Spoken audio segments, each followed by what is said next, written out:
ng balita, sa buong Kamaynilaan ang isang malaking pagtitipon na magaganap sa mga huling araw ng Oktubre. Lahat ay aligaga at labis na naghahanda para sa pakikipagsosyalan ng nasabing pagdiriwang. Uy, alam mo ba kumare, isang pagdiriwang daw ang magaganap sa bahay ni na Kapitan Tiago. Aba, kay na Kapitan Tiago nga ba ni naturalmento lamang na ito'y magiging magarbo. Aba, syempre panigurado magdaratingan ang mga dunyat-nyat doon sa tahanan ng mga Santiago de los Santos. Ay tama ka dyan. Kaya't kailangan talaga nating magsipaghanda. Pasosyalan na naman ito. Hay, o bueno, mauna na ako ha. Magkikita na lang tayo doon. Bueno siya, sige. Mabuti pa nga. Buenos tardes, mga senyora, senyor. Maligayang pagdating sa tahanan ng mga Santiago de los Santos. Magandang gabi, Tia Isabel. Magandang gabi din, mga dilag. Magtipon habang nag-aantay sa mga bisita, ha? Okay, salamat po.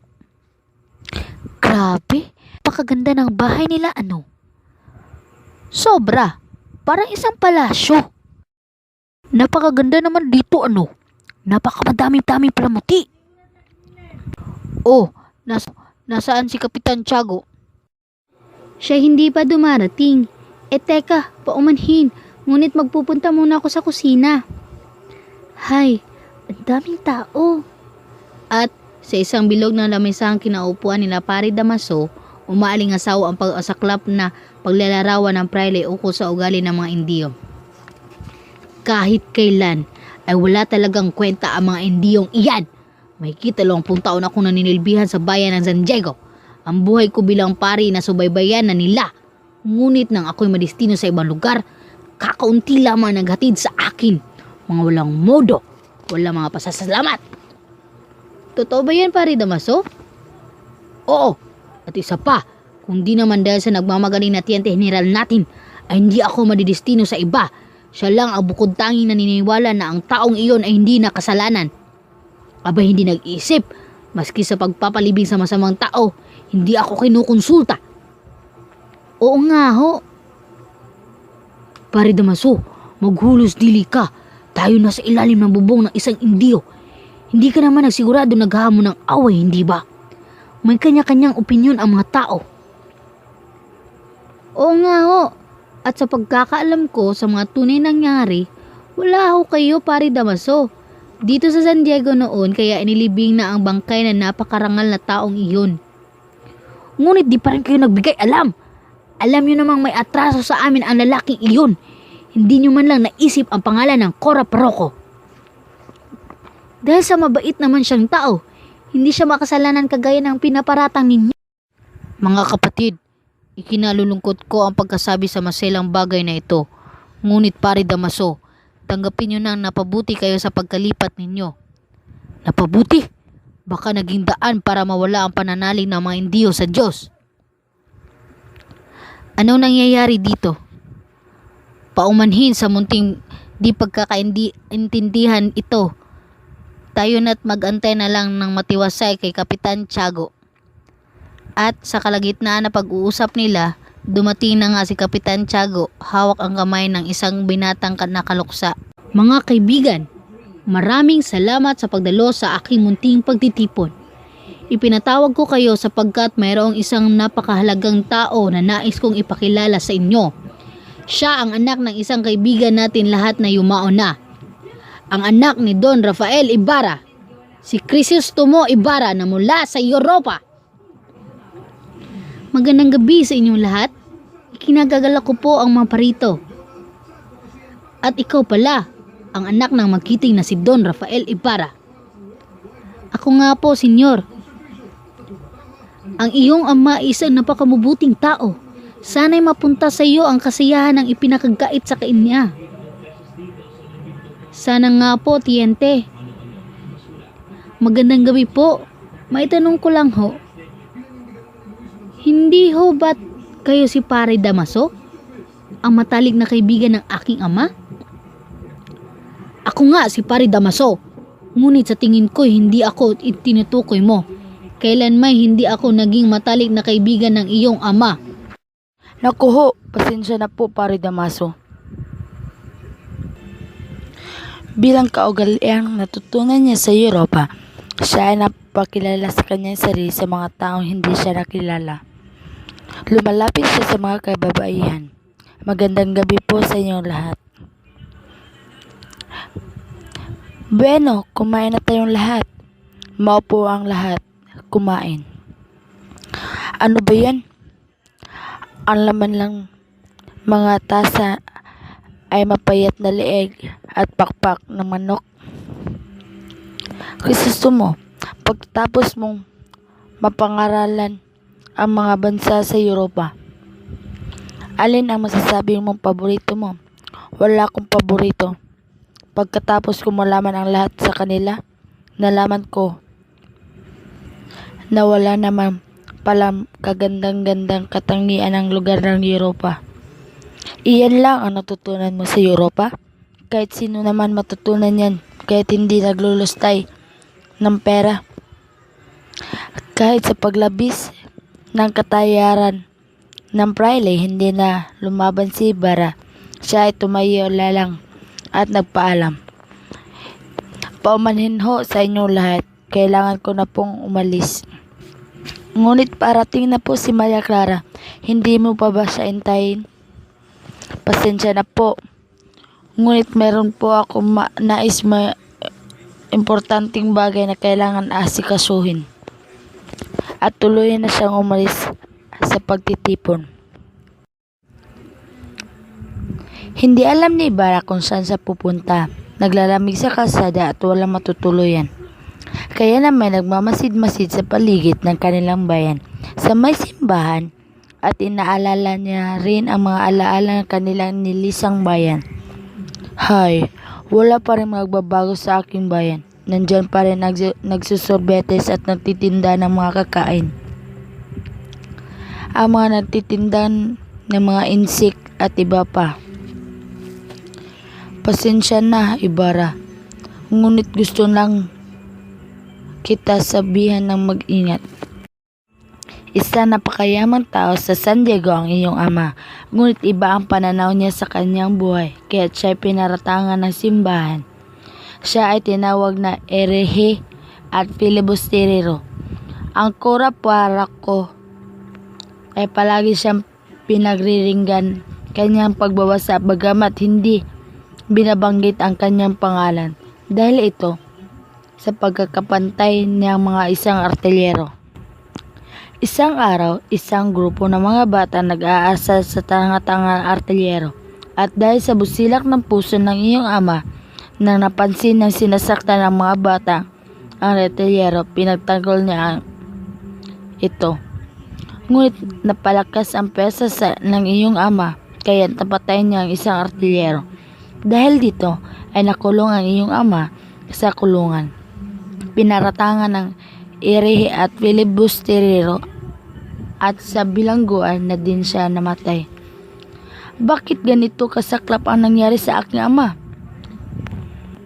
Nasa iyo ang pakikiramay ko, Ibarra. Ngunit hayaan ko si Kapitan Tiago ang magtuloy ng istorya para sa iyo. Maraming salamat po. Mag-ingat ka, Ibarra. At tuluyan ang naglayo ang tenyente at si Ibarra. Ang ating dakuhan pansin naman niya ay si Kapitan Tiago, ang isang napakilala at anyang may personalidad sa maraming bayan at mga lalawigan. Nakaupo siya at tila'y madaming iniisip. Ama, bakit tila'y madaming naisip mo ngayon? Hay, siguro naman. Maging masaya sila kahit pa umagang umuwi si Ibarra. Maria Clara anak, alam mo ba na siguro may lubos tayong kasiyahan ngayon kung hindi maagang namatay ang iyong anak? Opo naman ama. Sana'y nakita niya kung gaano kayo nakabuting ama sa akin. Salamat anak. Ay ama, aalis po muna ako. Sige Maria Clara. Pagpalain ka ng Diyos. Ito ay nagpahinga na lang at naglalim habang naghinagpis sa paghahanap ng kasama sa buhay. Sa pagpahanap kay Pia Alva. Kinabukasan, Maaga nagsimba ang matiyang sina Isabel at Maria Clara. Nadismaya si Tia Isabel sapagkat nagmamadaling uwi si Maria Clara. At dahil iyon, siya ay bibisitahin ngayon ni Crisostomo Ibarra sa bahay. Nananahi si Maria Clara, nagbabasa ng papeles si Kapitan Tiago, nagwawali si Tia Isabel. Hi Tia, napakaganda talaga ng araw ko ngayon sapagkat bibisitahin ako ng pinakamamahal kong si Crisostomo Ibarra. Totoo na ba yan? Hindi ko po labis maintindihan kung bakit ako ngayon kabado. Oy, nandito na siya. Ha? Naku po. Tumakbo si Maria Clara patungong silid. Crisostomo, mabuti naman at naisipan mong bisitahin ang anak ko. Hay nako, kung alam mo lang kung gaano kaaligaga iyan si Maria Clara sa kaantay sa iyo. Naku, nakakatuwa naman yan. Nasaan nga po ba siya? Oo nga, nasaan nga ba si Maria Clara? Pumunta si Tia Isabel sa silid at tinawag si Maria Clara. Kumusta ka na, Maria Clara? Mabuti naman, Crisostomo. Kay tagal na din natin hindi nakikita, ano? Oo nga talagang napakatagal na nung huli tayo nagtagpo. Sige, magpahangin muna kayo dalawa doon sa labas. Opo, Kapitan Tiago. At doon sila nagtungo sa may asosyeta. Pinuno nila ang mahika ang buong kapaligiran sa pananabik na dulot na pinagkalayong pag-ibig. Kumusta ka na, Crisostomo? Mabuti naman ako. Napakasaya ko talaga ngayon nakabalik na ako ng Pilipinas. Talaga? Bakit naman? Kasi mahal na mahal ko ang ating bayan at sa Europa hindi ko maiwasan makaramdam ng kalungkutan. Ha? Crisostomo, sa Europa ba hindi kailanman hindi ka tumingin sa iba't babae? Naalala mo pa rin ba ako kahit kayo nakapalayo sa akin? Oo naman no. Ni kailanman hindi kita hindi inintindi. At kailanman hindi ako tumingin sa iba't ibang babae. Haha, naalala mo pa ba nung namatay ang iyong ina? Oo naman, ano? At may isang babae na matapang na hindi kailanman umalis sa tabi ko. Na inak ko ng akin na ina na kailanman hindi niya ako iiwan.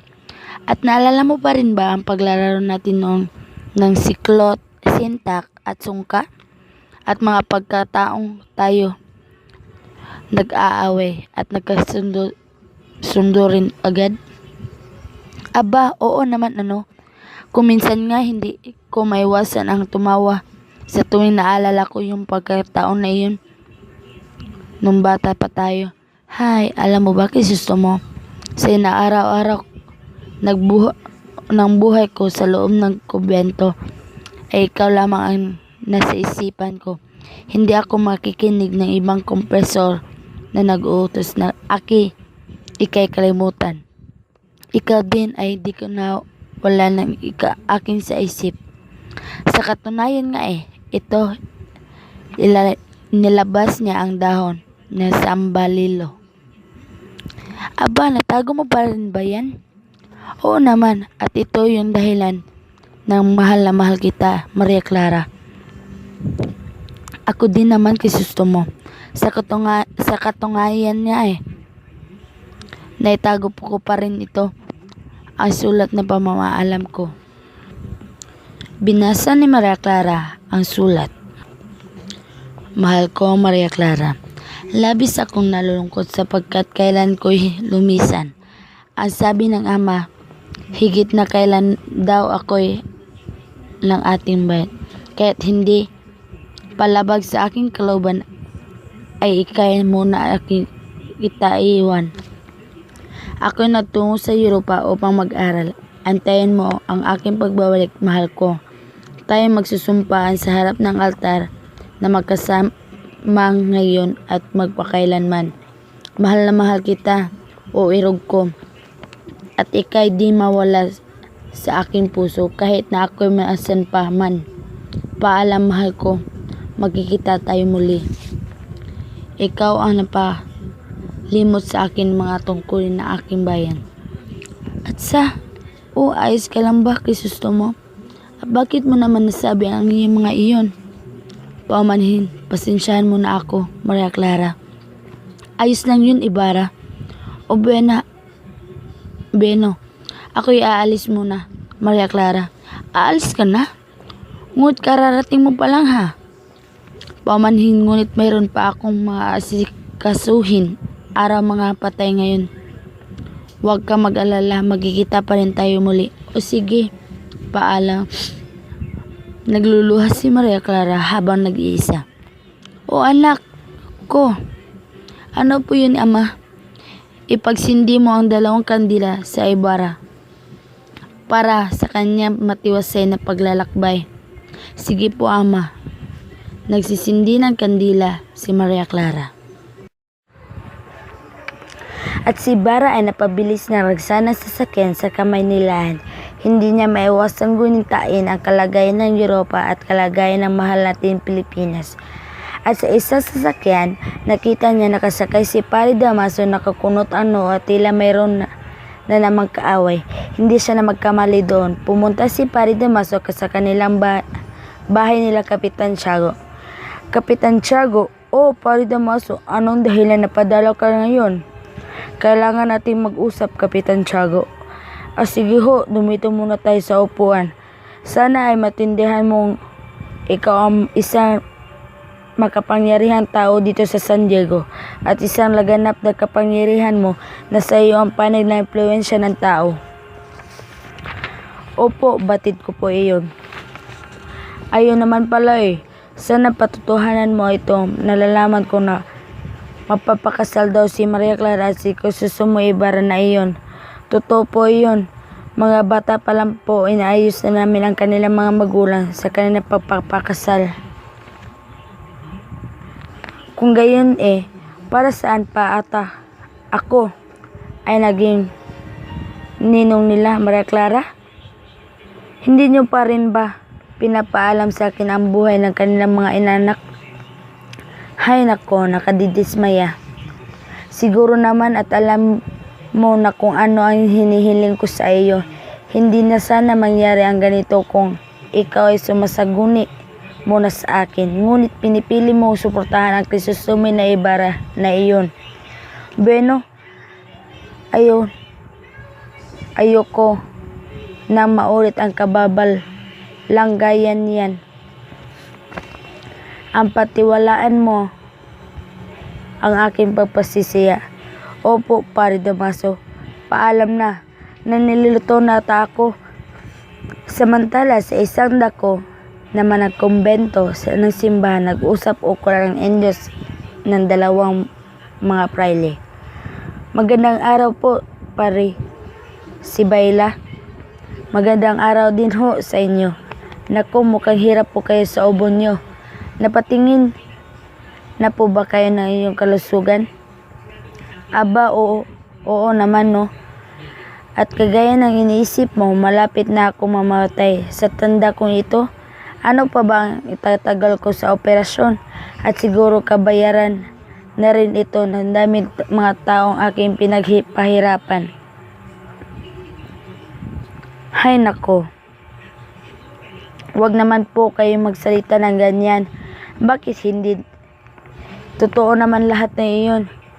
Alam nyo ho ba na mumobrema na tayo ng mga Indio. Sa hinahaba-haba ng panahon, namumulat na rin ang mga mata nila.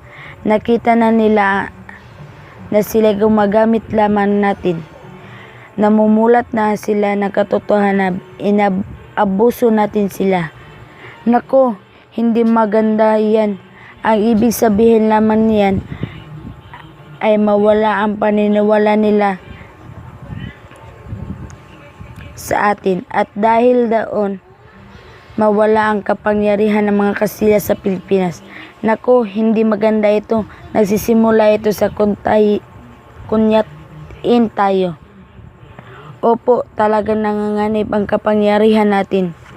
O sila ay Aalis na po ako. Salamat po sa oras nyo. O sige din.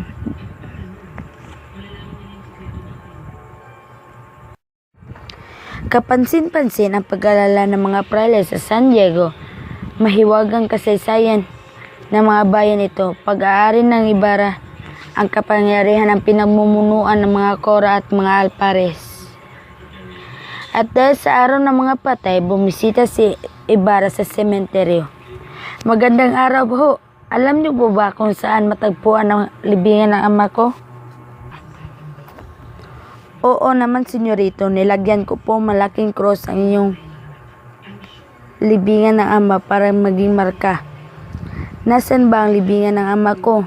Akala ko ho alam nyo kung saan nakalibing ang aking ama. Hindi ko nga rin po maintindihan kung bakit mawala ang mga bangkay ng iyong ama. Kung hindi ho ako nagkakamali, ay doon siya ininilibing. Ngayon, ay bakit hinuhukay? Tsaka, baka alam nyo, mga taga-paglibing ng mga iyon. Boy, halika muna dito. Alam mo ba kung anong nangyari sa bangkay ni Don Rafael? Ayun ba? Nasusunog po. Sabihin mo nga sa akin kung ano talaga ang nangyari. Inutusan muna ng matabang pare na nahukayin iyon. Nasaan ang katawan niya? Ang sabi sa akin ni pare Garote ata iyon. Hukayin ko daw at dalhin ang libingan ng mga insek. Ang mga ilang buwan na rin ang nakararaan at sinusunod mo naman. Hindi po, umulan po kasi noon. Tapos mabigat po ang bangkay, kaya tinapon ko lang sa lawa ang bangkay.